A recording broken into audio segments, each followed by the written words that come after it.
there are places, there are things in the Bible that had I been in charge of editing it, I would have left out. And we're in one of those sections now that has some very difficult things that sometimes you find yourself trying to explain them and end up trying to explain them away because they make you uncomfortable. So I'm going to try really hard not to do the latter. But if you catch me, let me know. All right. Following a theme, chapter 12 of Luke, verse 35 is where we are. Be dressed and ready for service and keep your lamps burning, like servants waiting for their master to return from a wedding banquet, so that when he comes and knocks, they can immediately open the door for him. It'll be good for those servants whose master finds them watching when he comes. All right, I'm going to stop and give you a context for this. When I was growing up, this was always taught about the end of time. I don't think this is about the end of time. I think this is about the moments that hit our life where we are given the opportunity to serve God. We're given the opportunity to respond in a way that will serve the purposes of the master. And so we always have to be ready for this. And I certainly have been caught on the wrong foot, been caught with the wrong attitude. On the wrong day when I'm heading this direction and it looks like God's showing up over in this direction. Very inconvenient of him, but he tends to do that anyway. So I want you to put it in that mindset as we go through so that if we don't watch out, we delay all of this being prepared and we encapsulate that over here for when the end of time comes. And I'm just not sure that's what he's talking about. And I think we can see that later. All right, moving on. Truly, I tell you, he will dress himself to serve, will have them recline at the table and will come and wait on them. It will be good for those servants whose master finds them ready, even if he comes in the middle of the night or toward daybreak. But understand this, if the owner of the house had known at what hour the thief was coming, he would not have let his house be broken into. You also must be ready because the Son of Man will come at an hour when you do not expect him. The Son of Man will come at an hour. I can always remember the little comforting thing I used to say that was also a bit snarky, but it's amazing how often snark comforts me. People would say, do you think we're living in the last days? No, I don't. One of the reasons is because every year that I've been alive on the planet, people have been running around saying these are the last days. And after a while, when Lucy has pulled the football a certain number of times, it's really on Charlie Brown. It's his fault. It's not Lucy's. And whenever there are so many people saying, into the world, into the world, into the world, I want to pull back and say, that may not be what Jesus means. When Jesus enters a room, will you be prepared to be in that room? A couple of weeks ago now, it's all a blur.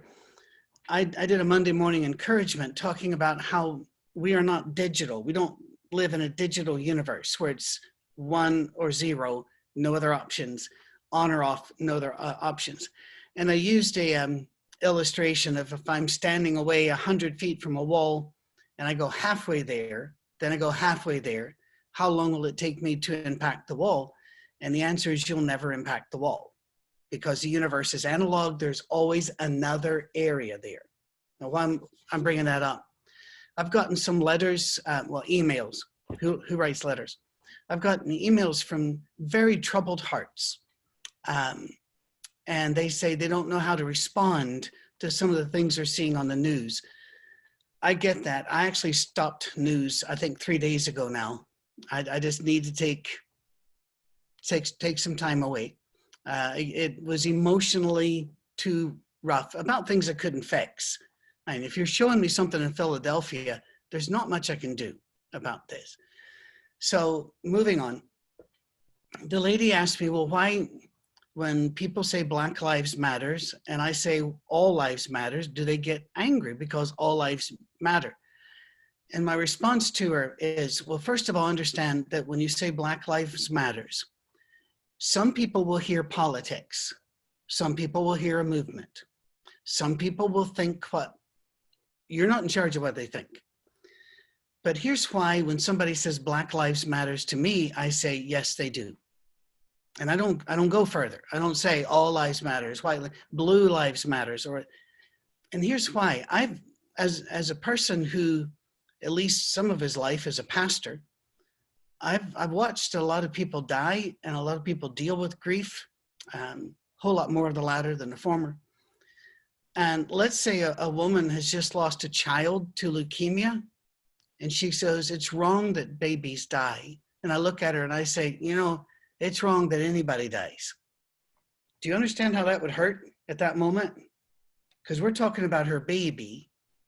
And by me saying, well, we all die, that dilutes her grief and almost acts like her grief at that moment is no big deal.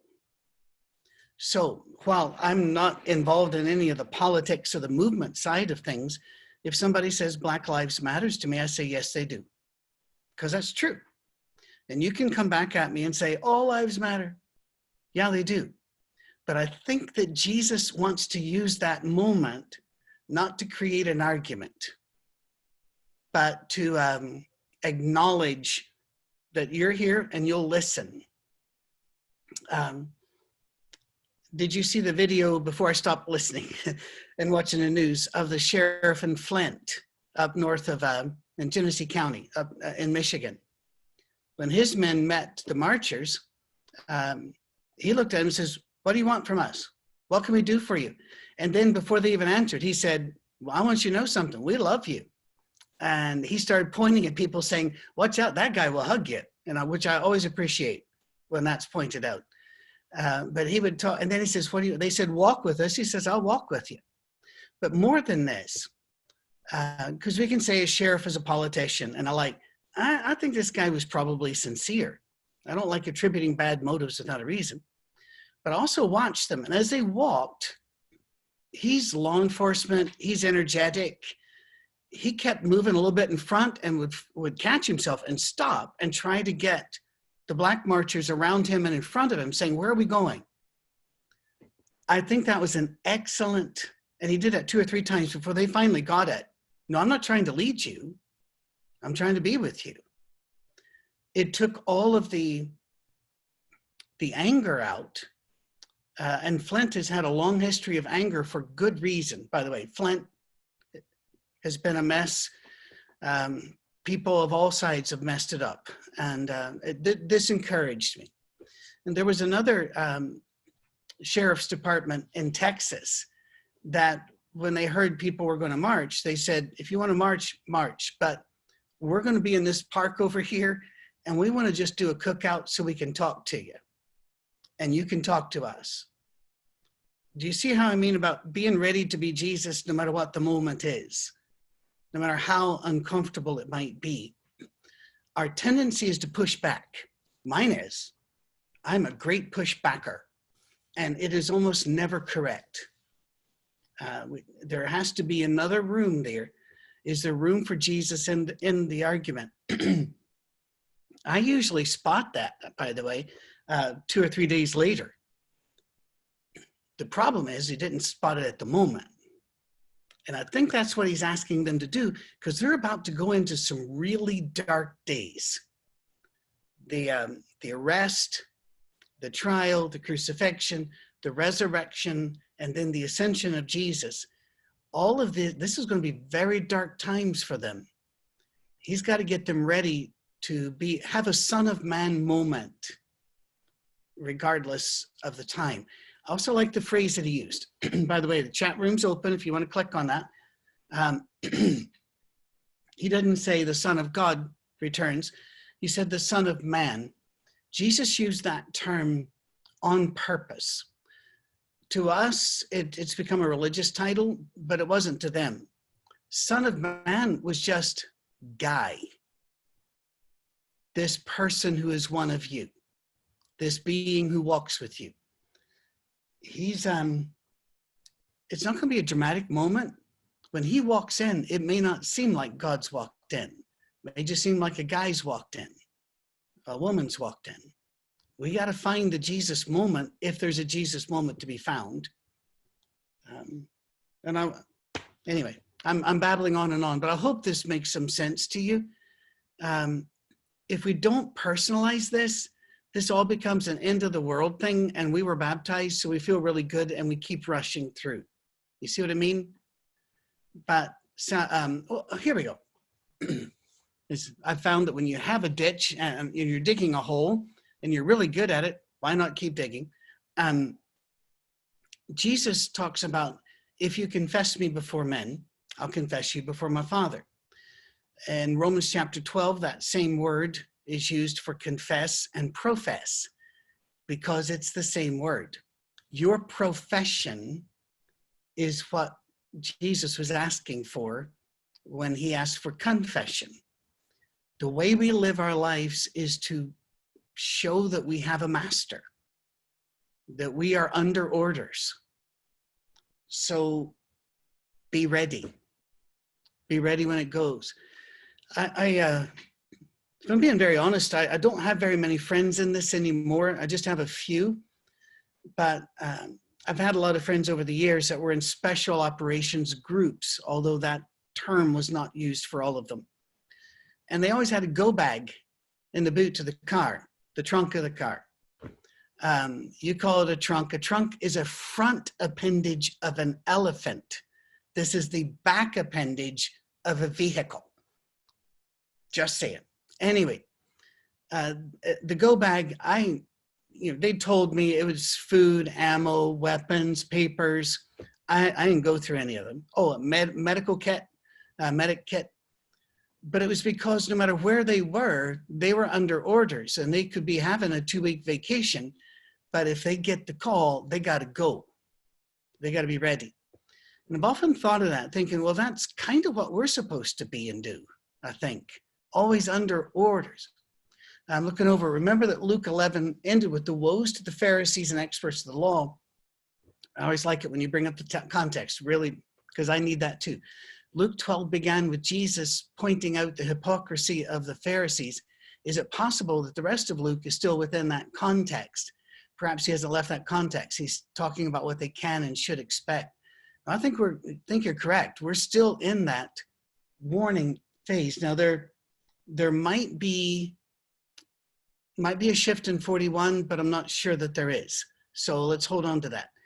I would like, Trace, if you could unfold that a bit and let me know more of what you're looking for in your own time, that would help me. There's certainly room for hypocrisy if we consider ourselves as a baptized believer who are part of the one true church. And so we're ready for the end of the world. Therefore, we have no immediate obligation to look for the Son of Man in every moment. Patrick, I'm suggesting here that these are difficult texts. What you started out saying is true. Some of these, what we're about to get into and wade into is difficult stuff.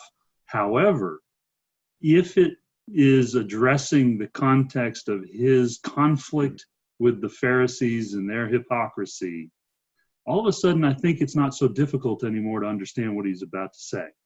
That's what I'm suggesting. Gotcha. I'm not going to agree or disagree. I'm going to try to listen and absorb right now and then go through this, because that's a certainly valid perspective. Peter interrupts here. Who would have thought Peter would be the one to interrupt? Verse 41, Lord, are you telling this parable to us or to everyone? Now, sadly, we don't have specific pronouns so that we can see the word us and know if Peter was talking about the apostles, a little wider, disciples, or religious people. I think he's talking to religious people because he responds in general terms. But just remember that the pronouns are not really specific. And by the way, there are languages that have a lot more pronouns than we do, and they are very specific. You know exactly who they're talking to. This isn't one of those times. The Lord answered, who then is the faithful and wise manager, whom the master puts in charge of his servants to give them, oh, this is important, to give them their food allowance at the proper time? It will be good for that servant, whom, now, which servant? The manager over other servants. It'll be good for him, whom the master finds doing so when he returns. Doing what? Taking charge, giving them their food allowance at the proper time. In other words, caring for the people around you. Very Matthew 25-ish here. And there we go. Truly, I tell you, he'll put him in charge of all his possessions. But suppose the servant says to himself, my master is taking a long time in coming, and then begins to beat the other servants, both men and women, and to eat and drink and get drunk. The master of the servant will come on a day when he does not expect him, at an hour when he's not aware of, and he'll cut him to pieces and assign him a place with the unbelievers. We have now a middle management layer inserted, and we need to talk about that for a bit. Anybody grow up with some of the stories of Robin Hood and his merry men? And so you know about this, you know, the Sheriff of Nottingham. This is that situation, actually, writ large in the early medieval years.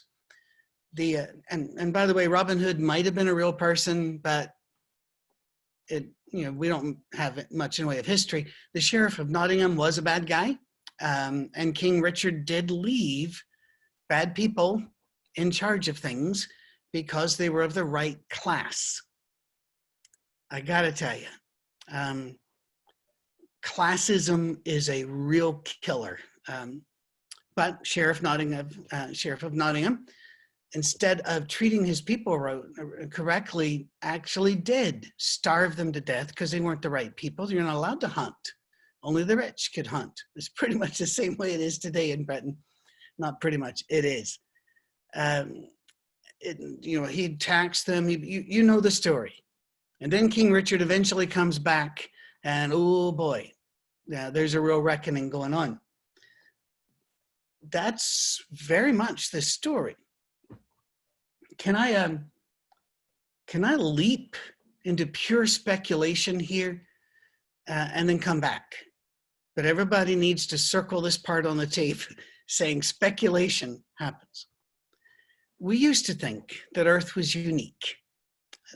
When you look at our size, our water, our position from a heat source, it's all perfect for life. And we thought we're the only one. Now it is truly, I'm going to say proven, there are trillions of planets just like us out there, and more being made all the time in places that are star factories, and there are many star factories out there. Space is a lot bigger than it used to be. When I was a boy, space is a lot bigger. I often wonder what Jesus meant when he said, you've been faithful over a few things, I'll make you ruler over many. Does it have anything to do with other planets and galaxies? I have zero idea. But whenever my atheist friends, as they always have, will say, why only Earth in this little backwoods corner of the universe? Because we really are. Why that one? And what's the waste of all the rest? I've always said, I don't think it's wasted. And they'll say, then why is it there? And I'll say, I don't know. I think something's going on. It'll be interesting one day to find that out, won't it? But I don't think God just made them all. I've had people say they made them all so that we could see and think they're beautiful. You can't see 99% of them. They're too far away. Other stuff must be going on. I don't know. All right, let's get back to us. I don't like that. He'll cut him to pieces and assign him a place with the unbelievers. That's ugly. Verse 47, the servant who knows the master's will and does not get ready or does not do what the master wants will be beaten with many blows. But the one who does not know and does things deserving punishment will be beaten with few blows. From everyone who has been given much, much will be demanded, and from the one who's been entrusted with much, much more will be asked. We got a lot of stuff here. Ezekiel 33 comes to mind, the watchman on the wall. You guys know the story there. The watchman on the wall, if he warns about those that are coming in and the people don't listen, the people will die, but the watchman did his job. And so, he did his job. But if he warns and the people they don't, let me do this right. If he sees and he doesn't warn, they will die, but the blood will be on his hands. That watchman on the wall, you got a job to do whether people listen or not. I'm just making sure it's 33. And my Ezekiel 33, the first 20 verses of that chapter, the watchman on the wall. Our job is to speak of our Father's will, to live of our Father's will. But did you see something here? Hell is not a one-size-fits-all. And I've got a lot of beliefs on hell that I hope I get to share one day. I do not believe in the medieval version of, you mess something up, so you're going to burn for eternity, and 8 trillion years from now, you're still going to be punished. That does not match with Jesus, and it matches a whole lot more with Greek thought and philosophy that was adopted by the Catholic churches later. But I'll stop there. But even there, it does look like the punishment's going to differ, doesn't it? It does look like there's shades here. I truly just say, whatever you think about hell, trust God to do the right thing. Just trust him. Read a lot about Jesus. Realize that's what God looks like, acts like, talks like, and just trust him. But it's not going to be the same for everybody. I don't think heaven's going to be the same for everybody. I think God indicates that you're faithful over a few things and you're faithful over many things. It's really according to what you send ahead, what you invested. My wife listened to Dave Ramsey quite a bit. I guess his stuff's really good. I don't pay that much attention to it because I got other stuff to do. But I do like one phrase I hear, and that is, if you want to eat corn, you have to plant corn. So it's, what are you planning to have when it comes? But I immediately spiritualize it. Where are your treasures? Where are you investing?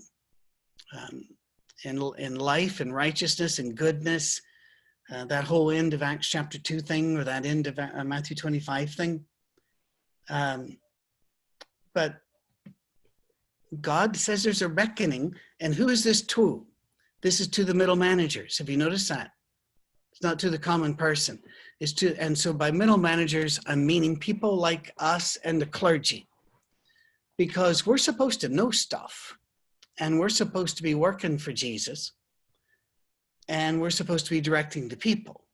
What if we're not feeding them properly? What if we're not caring for them properly or loving them? There will be a day of reckoning.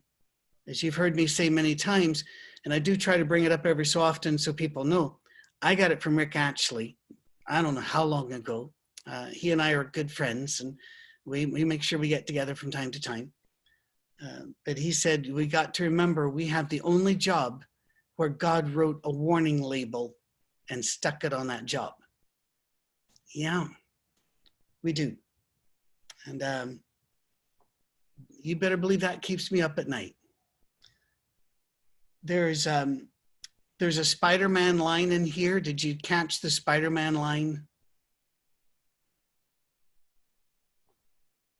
It's in verse 48.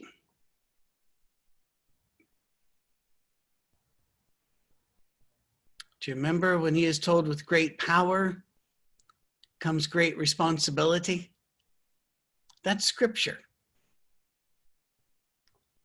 If you've been given much, much will be demanded. From the one who's been entrusted, much, much more will be asked. So judgment is not a one-size-fits-all, is it? I think we need to remember that. Now we're about to get into a really, really rough one here. So before we leap into there, anybody want to tie a bow on this or extend the conversation?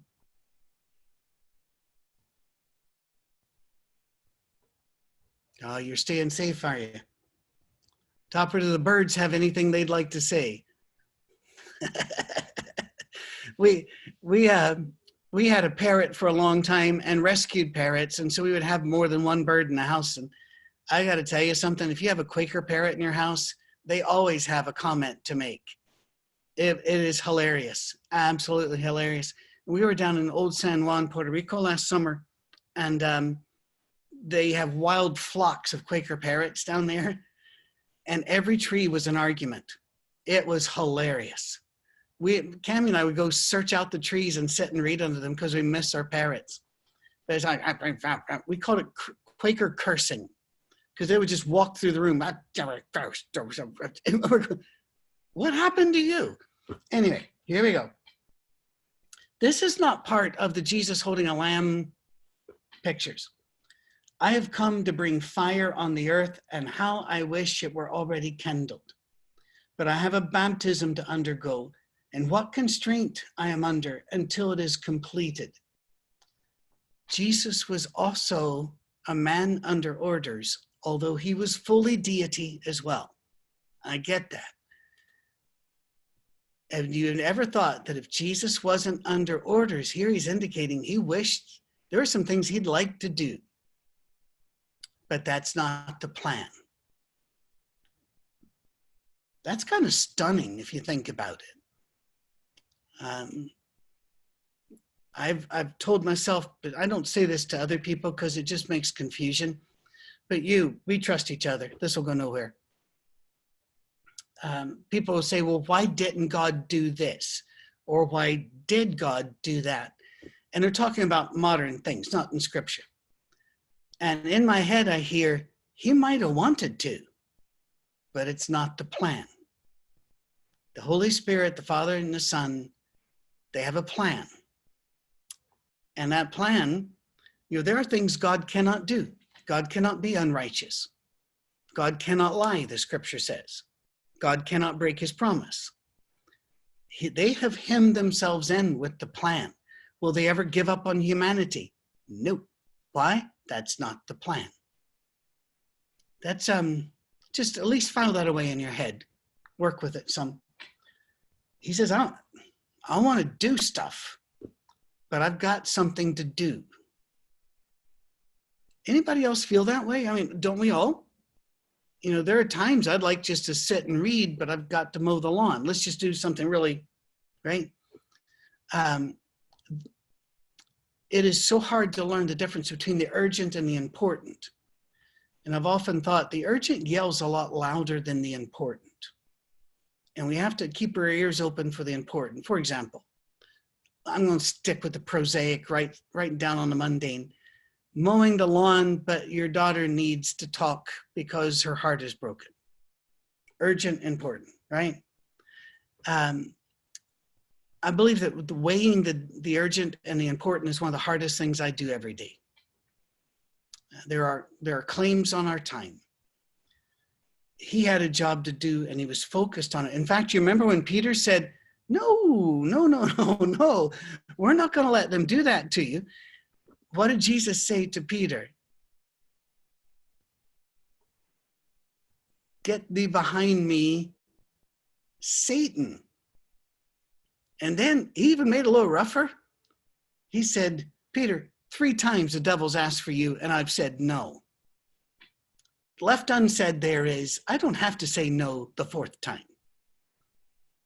It's just, oof. I don't want Jesus to ever call me Satan, by the way, not even in a lesson format. Do you think I came to bring peace on earth? No, I tell you, but division. Now, you can yell, contradiction, contradiction. He's called King of Peace. He calls us to be peacemakers. What in the world is he doing? Peacemaking is not popular. Especially if they're making peace with your enemy. If someone else makes peace with your enemy, it's not popular. And truth is not popular. As Isaiah put it, truth has fallen in the street and there's no one to help it. Think of Diotrephes, who walked around ancient Greece with a lantern during the daylight. And of course, people would ask you, why do you have a lantern? And he'd say, I'm looking for an honest man.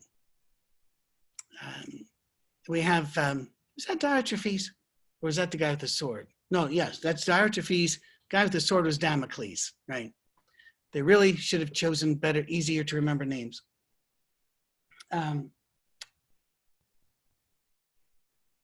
In my family, religion divided us. What about yours? We talk about politics dividing, but politics and religion are sometimes just like that. You know, it's hard to decouple. Yeah, my mom's people were Methodist, kind of not all that rare for Irish folk, by the way. Methodism took a little hold there. They, in America, were farmers and such, and my dad meets my mom, they're married, and my dad spends the next 60 plus years telling my mom that her parents are in hell because they were Methodist. If we don't watch out, you know, we can get that way. I remember listening to a Baptist guy, he didn't know I was Church of Christ guy, and he was just talking to other Baptist guys, and I happened to be in the area, and he said he'd finally gotten to the point, and he was kidding. He said, it's just finally gotten to the point where I think the Catholics might have a shot. I go, okay, all right.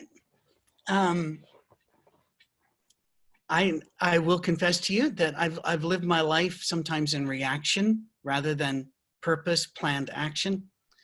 And that may be why I'm a hopeful universalist, that God will save us all. Because most of my early life, I'm too old now to say most of my life anymore. My early life, I thought God would only save a few out of our tribe. But that's not the God we have here. And yet whenever I bring that up, it causes some of my family to attack me viciously via email, online, social media, that I would dare suggest that somebody else could be saved. Well, Patrick, yes. if you don't mind, I got just a thought on this. Jesus obviously was in a very contentious situation with the religious order of the day. The woes to the Pharisees at the end of Luke 11, his dire warning to guard against the hypocrisy of the Pharisees that he points out at the beginning of chapter 12, and as he sets the context for the rest of this very difficult stories and texts that he's writing out here. They were treating people, part of the problem here was that they were treating people so poorly, and they were doing it in the name of God. Yep. They were using God's name as a justification to behave very badly and to set themselves up as privileged, as having authority and so forth, that they really didn't have. And they became exclusivists, and they became abusive and persecuting towards different populations of people. Well, Jesus comes along and says, well, that's not God. That's not who I am. I am from God. And he confronts that social order. And so you see here, these dire warnings about what this is going to look like. This is going to tear families apart. This is going to be a very, very difficult discussion for those who are going to follow me versus those who are going to continue to abuse their positions of power, the middlemen that you were just talking about a few moments ago. And so it speaks to us in very uncomfortable ways, but it does make us examine where we stand. Are we with Christ, or are we not? And it's a very uncomfortable discussion. And unfortunately, yes, you're right. brother against brother, sister against sister. In the midst of that context, it's a very difficult conversation. It really is. And we can pile on here. I went to a couple of the vigils this last week, and they were all peaceful. Could not have been kinder people as a rule, no, certainly I never felt threatened. Yet I know some of my friends are looking at this and going, what's happening to our country, with the looting and the rioting and such. Remember who Jesus is talking to. They don't know it yet, but their entire world is going to go away. Jerusalem is going to be leveled. The temple will be destroyed. Their religion will be shut down because in that space of time, the family records were lost, burned, destroyed, and people were scattered.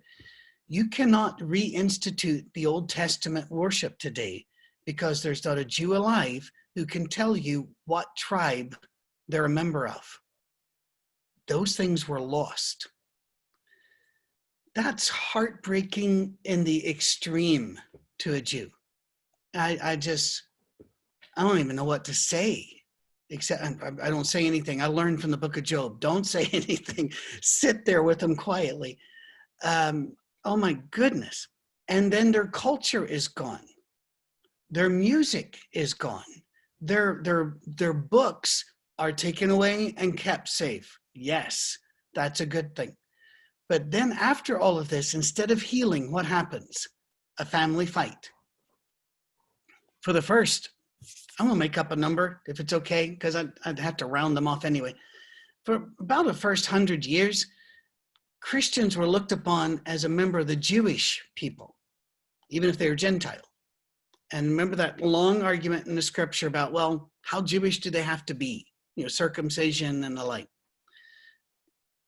The Jews were the first, do not read any weight into that, the first to go to Rome and say, listen, these guys aren't Jews, because the Rome was coming against the Christians, and they didn't want them to come against the Jews as well.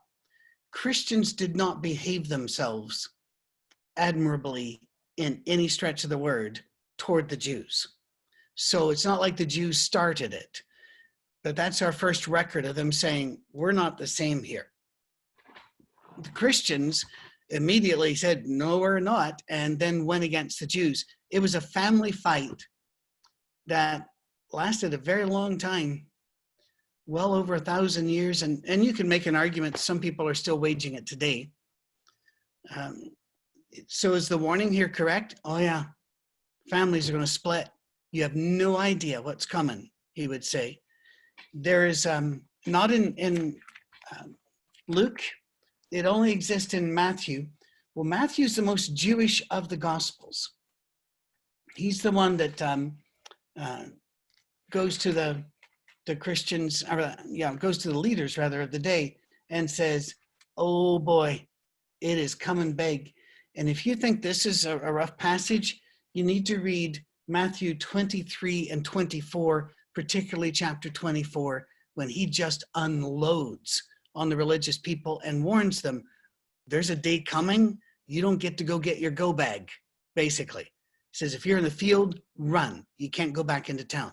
If you're on the road, you have to leave your family. They didn't quite understand that he really meant it. This was all going to disintegrate. Now, I want to circle back and just say, I'm not saying our society is going to, no. What I am saying is, he's told us what our duty is if it's going to disintegrate. We are the middle managers who are to treat his people well. What does that look like? Matthew 25, the end of Acts chapter 2, selling your things, having all things in common, making sure we're all right. It is caring and loving for each other. That's your job, even if, and especially when, your society collapses. I don't think our society has collapsed. I don't think it will collapse.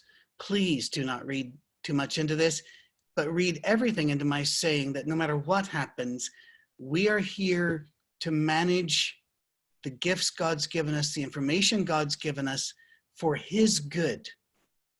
Something which I love in the Old Testament, which I'm not really sure why it doesn't show up more in the New Testament.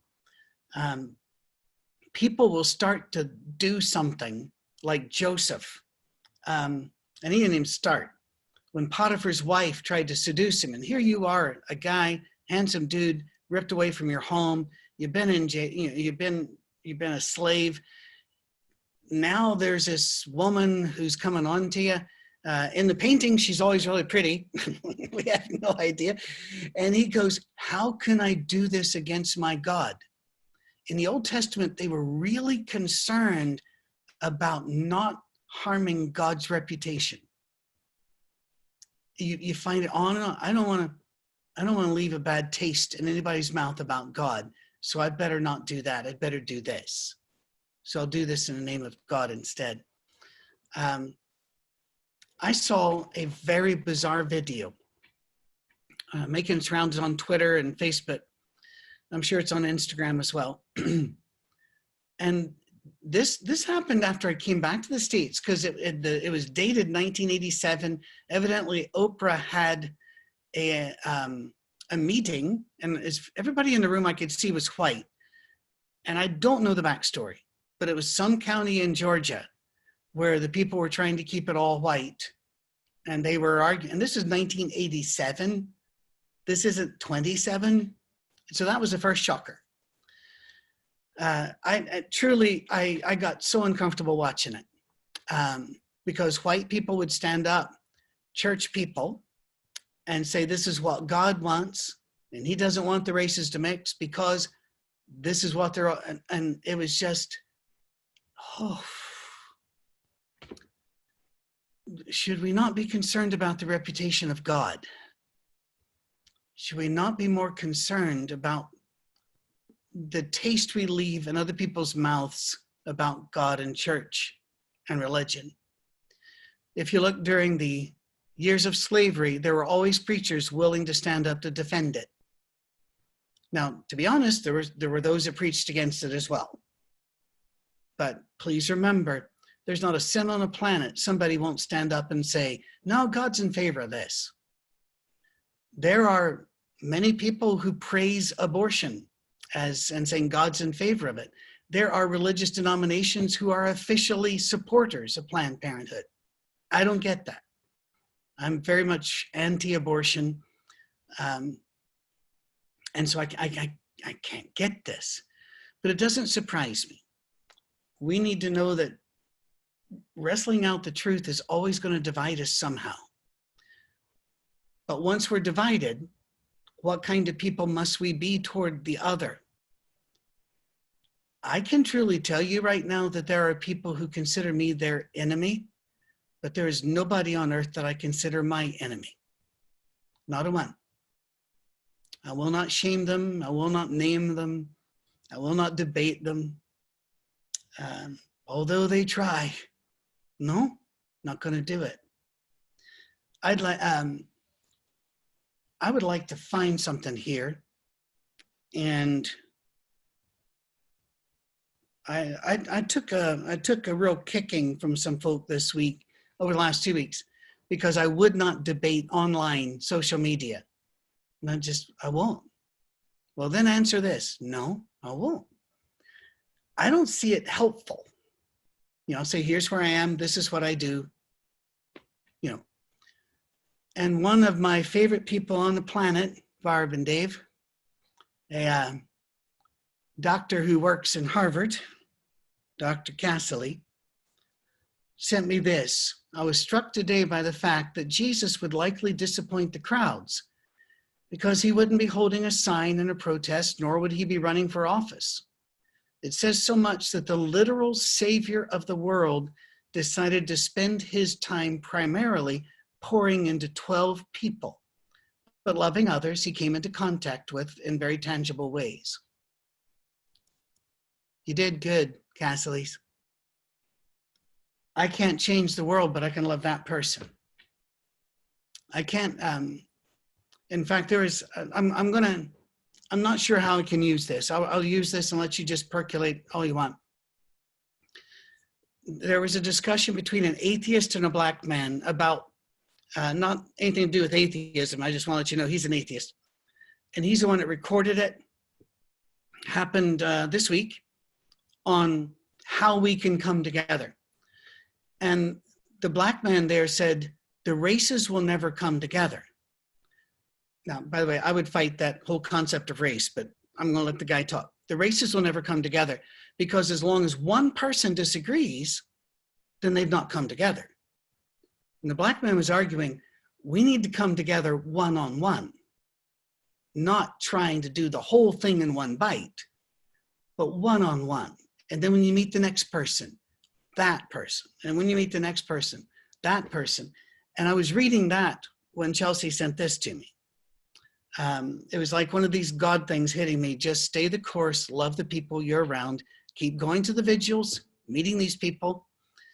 I've gone out of my way to have lunch or a meal, socially distant if I had to, with as many African Americans as I could this last couple of weeks and saying, listen, I need to listen. And the fact is I do. I don't know what it's like to be a black person and look behind you and there's a cop car. I don't know. And I don't know what it's like. And therefore I got to hear. Now, can I fix it? I can't fix the world, but what I can do is say, listen, you and I are good. What can I do to help you feel better? How can I serve you? Who can I help you talk to? Or this is all going to be done the hard way. And I feel the frustration that Jesus has because there's a temptation to do it in one beau geste. But I think it's got to be the individual heart thing and it's going to tear families apart. But this is not new. I bet most of us here have experienced some of it and we'll experience more. But I don't think we're done talking about this, but I do have a problem. Let me tell you my problem. Well, I have so many problems. Lean back. We don't know, but if the numbers that come out on Wednesday are good numbers, then we're going to be able to have a trial run next Sunday. Gary will send out a list. We're not going to let many people come, but we're trying to see if our precautions and the way we've set things up work. And if that works, and if the numbers the next Wednesday allow, then we might be getting together, the 21st. But again, all of this can change just like this if a number changes, because we don't want to start and then people get sick. We want to be very careful. So I'm not giving you dates. I'm just saying this is where we are in the process. When we start meeting together, we won't have classes, not for weeks. And the reason is the shepherds and their wives and the staff are going to be running like crazy to fix everything and yet also have an online service. And so until we find what our new normal is, and that won't be terribly long, we're really thinking 3, 4, or 5 weeks, classes will cease. And if we have to keep doing 2 services, the sermon will be 15 minutes each. I will allow you time to hear cheer. There, moving forward. Going through Job 15 minutes at a time is not going to be workable. So my thought is, then I will start a class where we go through that week much more in detail. Anybody wants to join that? That said, I'll still be preaching a 30-minute long sermon online on that subject. So, I mean, this is a really interesting time to be alive, is it not? We might have to switch the communion to the hard stuff. I'm sorry. I'm going to get written up. People do not have a sense of humor. That's why we bring our own communion. No, it isn't.